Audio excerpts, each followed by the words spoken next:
Hello, everyone. I've got a question for you. What if your doctor didn't just treat symptoms, but helped you rewrite the entire story of your health? Welcome to Seizing Your Greatness. I'm Julianne Meyer, and today's guest is a physician, an author, and a global wellness leader who believes that true vitality starts from within. Dr. Lasantha is a triple board certified concierge physician who's redefining what it means to live well. From her early days in traditional medicine to founding an exclusive 100 to founding the exclusive 100 Club concierge practice, she's helped high-performing individuals optimize their health at a cellular level, focusing on longevity, purpose, and joy. Her personal journey from overcoming adversity to becoming a best-selling author of Fat to Fabulous has inspired audiences at NASA, NASDAQ, and beyond. Her message: you don't have to be wealthy to be healthy. You just need to have the right guide. Dr. Lasantha, it's an honor to have you. Welcome to the show.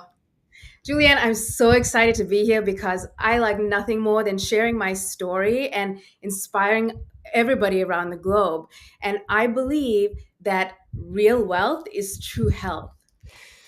Exactly. And if you don't have that, it does not matter anything else. You can't even enjoy the physical things in life because you're not well. So, you and I connected privately on a call, and I was so taken by the way you approach wellness instead of treating just the symptoms, actually helping the whole individual. And I'm curious, was it something that you've always thought it was missing and we need to bring more of that into the world, or was it kind of like, I'm doing this now and now I see we need this space to be filled?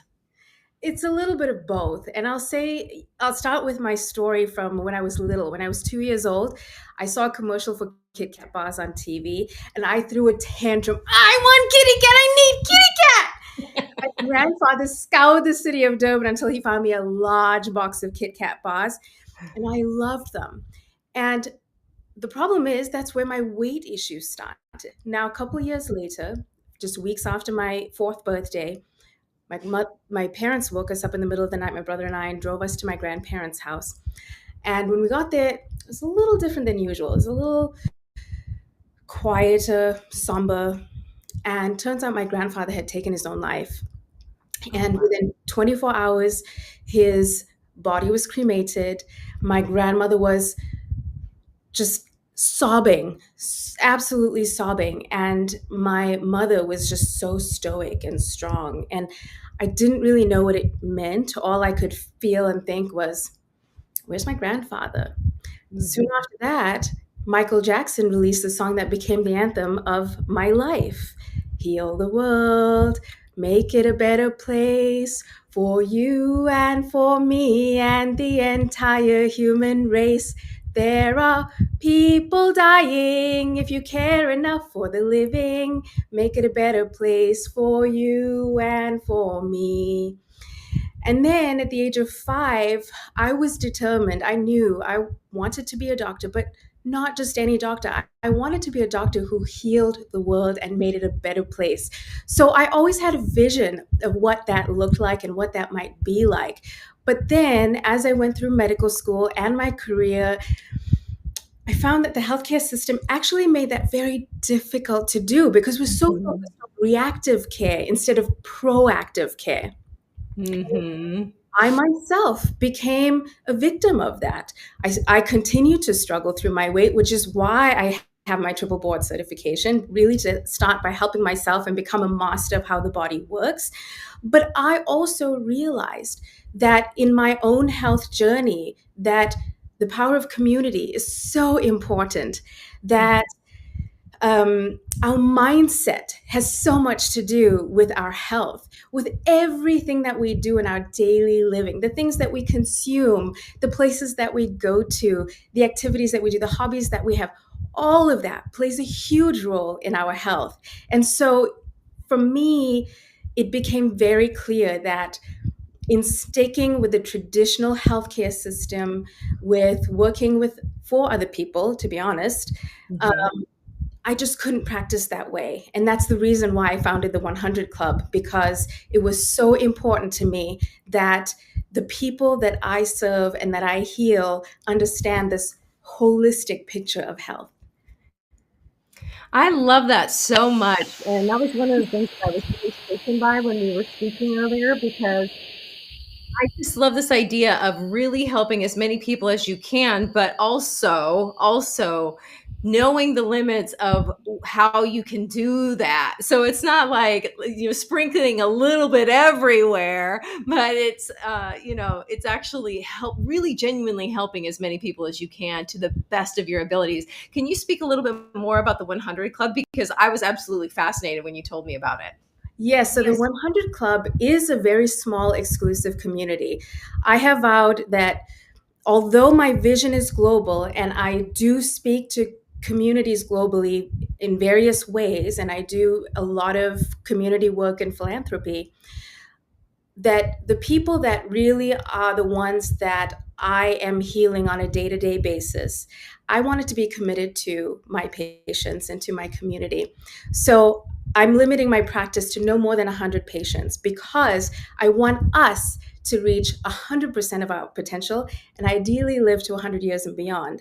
And I take a little bit of the principles of the Blue Zones that focuses on purposeful living, on community and social relationships, on um, purposeful movement as well, or functional movement, good nutrition, whole food based nutrition. So, some of that longevity principles, but I also incorporate the cutting edge technologies that we have in today's healthcare, especially as it relates to regenerative medicine. So, it's really a combination of that, but it's a small community that we grow together. We do things together. I actually have an event coming up just in a couple of days. It's just a social event for us to get together and share gratitude and have some mutual experiences and do community service together and exercise together. I'm hoping to do a 5K together in the summertime. So, all these different things that really focus on longevity and vitality and well being is what we incorporate into this 100 Club. I love that so much, because it's like taking the best of everything and putting it all together. And it's not, I know myself personally, and I tend to like to, okay, these are my rules and I'm going to stick with them. But that doesn't mean that everything in that particular program might necessarily fit for me. So I love that you take the ideas from different places and make them your own and for your community. Exactly. And I personalize it to each individual.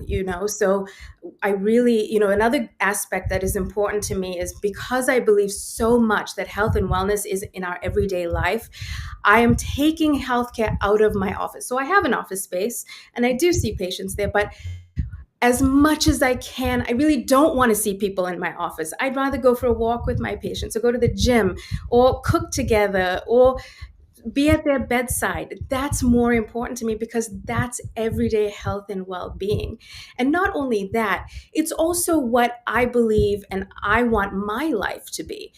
It's so important to me that I practice what I preach, or I preach what I practice, that my children are able to see what it is to live a life of purpose, that they see well-being as our everyday, everything that we do. So I involve my family in this also as well.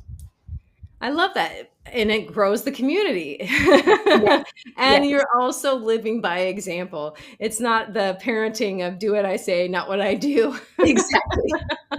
which I truly appreciate and I think is missing a lot in our society.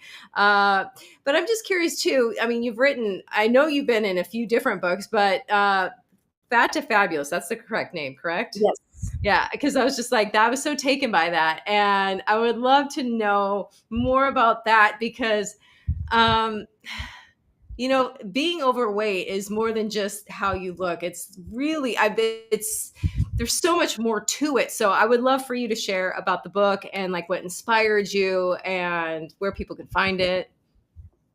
The book is really my story. It is my journey through life and how I got to this point of living my life the way I do, the values that I value, but also why I practice medicine the way I practice medicine. You'll hear some of the stories like that of my childhood. And really, I did not hold back at all. I was terrified to put this book out because there's stories in that I didn't tell anybody. My parents read it, my best friend read it, my husband, and they're all like, "Oh my gosh, I didn't know. I didn't know." no, I didn't hold back anything, because as I talk to my patients, so many times I hear that what they really value is my openness, is my sharing myself along with hearing their stories, so that it helps them be vulnerable. And so many of my patients had actually encouraged me to share, because they said, you know what, this is going to help so many people. So it's really my story, that the goal was to put it out there for people to see an everyday person. I mean, I'm not a, you know, Julia Roberts or George Clooney, nothing like that. How an everyday person with humble beginnings really can achieve what they truly put their mind out to, what they value. And it's so important to be true to ourselves. So the book is Fat to Fabulous. It is available on Amazon.com. And I really encourage people to pick it up. There's a little bit of humor in there. I'm funny. So this is something that I've also always held back, because we're told as doctors, you have to be serious. You should look a certain way. You should dress a certain way. You have to present yourself a certain way. And I finally said, you know what? This book is about me. I'm going to be me 100%. So that was the other thing that so many people were like, oh, I didn't know you were so funny. I love that. I love that so much. It's kind of, I like how refreshing that is, because I used to work in addiction recovery, and, going to those meetings with my clients and stuff, the people that are less than 30 days clean and sober, listening to somebody who has 20 plus years, it's like they can't relate to that whatsoever. But when they became human in the story, oh, so you were okay. I can get here if and then it was just kind of nice because they humanize themselves. Now all of a sudden it's like, okay, I could do this. So I love that you shared. Yes, and even as it relates to my weight journey, I do open up about, because I was literally overweight since I was little. My mom says when I was 6 months old, my belly came out and never went back in. And there were many reasons for it. And as a kid, as a teenager, I kept hearing, eat less, exercise more, but I barely ate. I did dancing a lot. I mean, there was a time where I was dancing 4 hours a day, and I was not losing any weight. In fact, there was an article that was published. I did my debut performance in South Africa, and the review of the article said,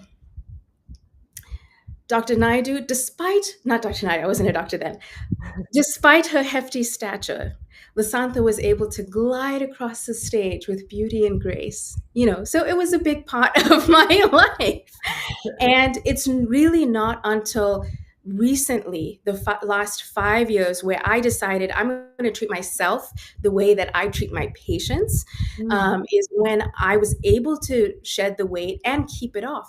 But I'm very clear about, this is an everyday thing I have to think about. It's not okay, I lost the weight and we're done, and miracles happen.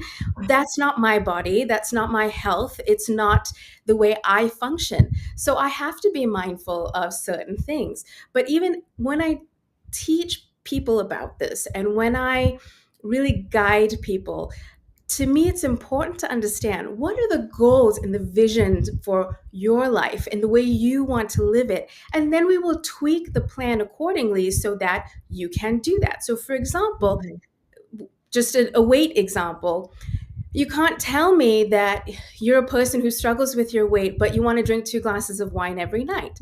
Now, if alcohol is important to you, then we figure out, when is it most important for you? If you want to have some when you're traveling, then okay, this is the plan while you're traveling, but at home, this is what we do. Or if for social events, how do we tackle those? Because it's so important that you live a life that you value, that you love, that you're joyful in, and not always feel like, oh my gosh, I'm so restricted, or I can never do that. Or, and it's one reason why I hate the word diet. It's not a diet. It's not a short-term thing. It's how you really should be eating healthfully to enjoy your health and your life.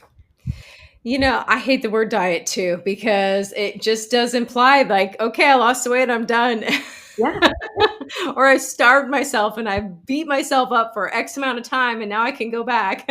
No. And the journey changes because of stresses might change things. Your health might change things. As women, it's pretty well known, as we go through menopause, then things change in our bodies, or circumstances might change. For me, when I relocated from Boston to Texas, there was a point in time where I said, okay, the number one goal is to maintain my weight. I'm not going to be losing weight because I need to focus on all this moving and getting the kids into school and starting a new job. And that was the most important thing at that time. Yeah. So as life changes, we have to adjust. So that's the other thing I really try and encourage and teach people to do, is listen to your body, learn about your body, and know, okay, how do I adjust in that time frame, or when do I need to seek help? So either you Mhm. could do it yourself, or you come to me and say, hey, Dr. Naidu, this is going on. How do I manage that? How do I change that?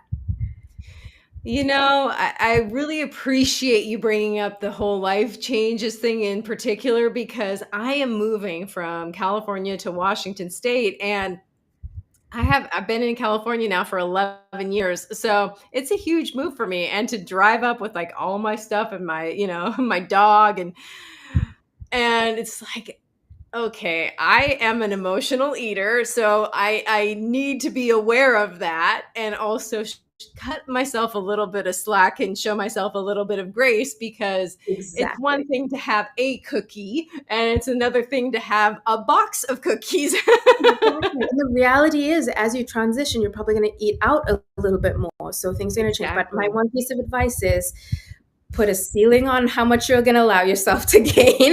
make Oh sure you're yeah. make sure you're watching it. But Uh-huh. they say that moving or relocating is one of the biggest life challenges that we face. So absolutely, it's so important to think of all the things that you have to transition and all the people you have to Mhm. transition with, and really pay attention to, what does my body need? What does my mind need?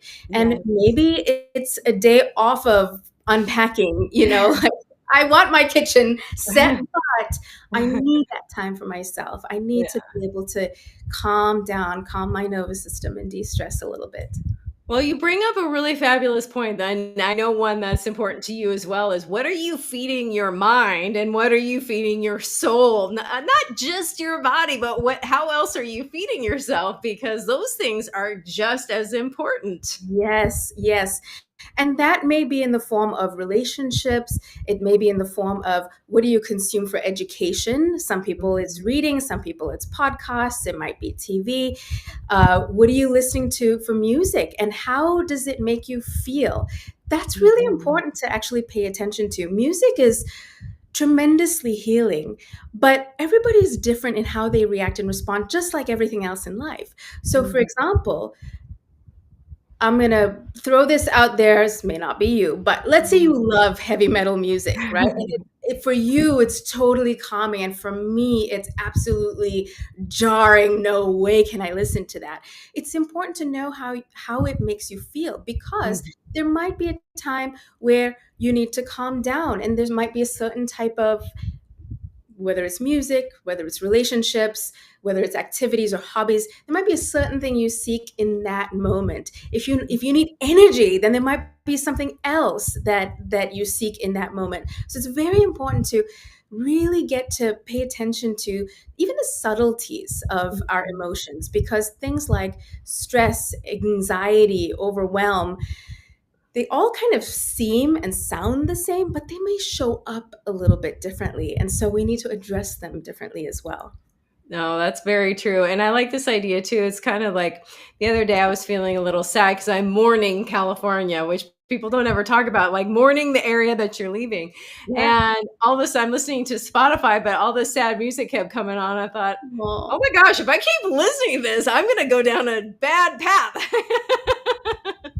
I need on to the other hand, there might be a time where you do need to listen to it, because you need to allow yourself and to let it out. breathe that change, right? We need to experience all of the emotions. What we Yeah. consider to, they're not good or bad. We think of them as good or bad, right? But we need to experience them and let our bodies process, let our minds process it, so that it doesn't change. What people don't realize is the impact on the rest. I'm going to get doctory here, okay? The rest of our chemistry. It really impacts our hormones. It impacts the way our metabolic function works. So it's not a simple, quick two thing, or let me just stuff it down, because it will Mhm. impact your body in other ways. It absolutely will. We keep our issues in our tissues. I love that saying. I've never heard it before, but I like Oh, it. you haven't? Oh, I think it's from The Body Keeps the Score. I think that's where that came from. We are actually running a little low on time, and there's something that I want to ask you just in case we need to delve deeper. And that is, what is something you wish I would have asked you that you would love to share with the audience? Oh, that's a tough question, because I think you've asked some really great ones. I think, the I'm not going to pose this as a question, but some of the things that I really like to emphasize a lot to people is, we really don't need to focus on what's the latest technology in health. And a good example, a simple example of this is heat variation or temperature variation is very good for our bodies. And yes, you can do sauna, you can do cryo or cold plunge. But how about just a cold shower, jump in the lake, and get some cold, or don't turn your AC up so that, you experience the heat, or go out and enjoy the sunlight. So it's important to learn what are the simple everyday life things that we can do to optimize your health. The second thing that is so important to me, and I always say, my patients, if they don't understand that, they're not the right patient for me, is Mhm. that our health is our number one asset. If you don't have health, you have absolutely nothing else. What's the point of having all the money in the bank if you have to lay in bed, or you're not able to, you can travel, but you're not able to enjoy the scenery because you're not able to walk well, or Mhm. experience your family the way you really want to? And that's the reason why I say real wealth is true health. I love that so much. It's so true too, because it's kind of like the old adage of like you're working because you need to pay for your health care. And Exactly, exactly. Or all the insurances that you have to have. yeah, yeah, exactly. Oh, yeah. As far, I mean, we know we only get one chance in this meat suit, so we might as well enjoy it as much as we can. And I'll be honest, the reality that I've seen in myself and in so many other lives is that when you do focus on these things, these core vital things that really bring vitality to our lives, the wealth comes. It's just a natural follower. It does because you change your energy. So, and Social when you, wealth is also much better too. yes, yes, absolutely, absolutely. So I'm curious too. You mentioned Fat to Fabulous, obviously, because is that your favorite book that you've been a part of and written at, or yeah, that one's your favorite because I know you've been. That's my book. That's I'm you embodied. co-authoring. Yes, I'm co-authoring other books. That is my book. It is my story.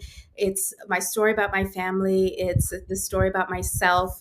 My kids, who are 7 and 9, they've read bits and pieces of it. I don't think it's quite appropriate for them to read the whole thing yet, but they can't wait to read it. And so, in some ways, I think it's my legacy a little bit too.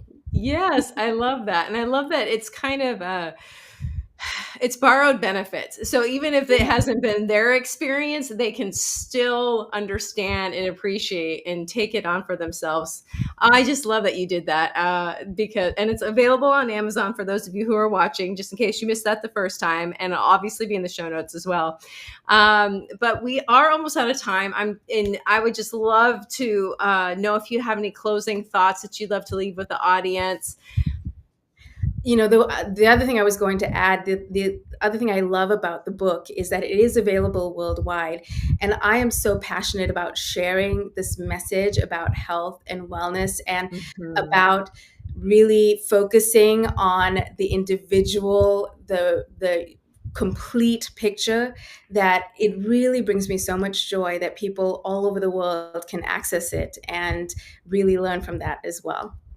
Oh, that's beautiful. I really like that so much. Dr. Lasantha, thank you so much for being on the show today. It has been an absolute pleasure. Your 100 Club sounds amazing. And I love that it's not just for the elite, but you do get to be a part of a community. So Yes. thank you for creating that for the world. And hopefully other people will follow suit as well. And anyway, thank you. I appreciate you being here today. Thank you for giving me the platform. This has been fantastic. And again, I just remind people, real wealth is true health. And on that note, that is all the time that we have for today, everyone. Thank you for joining us. We will be back again next Thursday at 4 p.m. Pacific. Until then, enjoy your week.